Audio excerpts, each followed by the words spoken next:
Welcome to the 15th day of the 21-day data challenge by Lighthouse Labs. Fair warning, this video contains a solution to today's challenge, so please attempt the problem before continuing on. Reference this video if you get stuck or want to see an alternative way to tackle the challenge. And with that said, on to the day 15 challenge. Let's go ahead and load up today's challenge. We can see it is a hard difficulty worth 20 points. Dot's avocados have been eaten, and now we're looking to plant different seeds. We want to use a Python visualization plugin called matplotlib to be able to visualize potential yield of these seeds. The question we'll be answering today is, which of Dot's seeds will produce the largest harvest? It asks us to create a bar graph that shows each vegetable and the size of the potential harvest that Dot can expect from them. In the spreadsheet that we're provided with, we see that there's the vegetable, the seed count, and how much each seed produces. So let's scroll up here and copy the 3 necessary lines to be able to create this visualization. We can see in the example that these 3 lines of codes along with the data produce this bar chart here. So we're going to be creating something very similar, except down here where there's item 1, item 2, and item 3, there will be vegetables, and the potential yield will form the bar chart. So let's scroll down and paste these 3 lines in.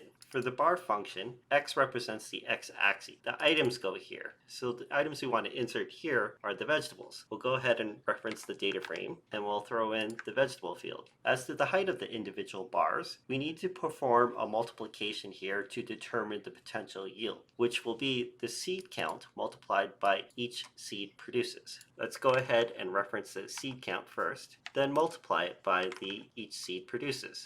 And that's all we should need to produce our bar chart. Let's go ahead and run this. Taking a look at the result, we can visually see that tomatoes will yield the greatest amount. Let's scroll down to the answers, select tomatoes, and submit the answer. And there we have it. I hope you got some value out of this day 15 video of the 21-day data challenge by Lighthouse Labs. I'll be back tomorrow with another video covering the day 16 challenge. See you then.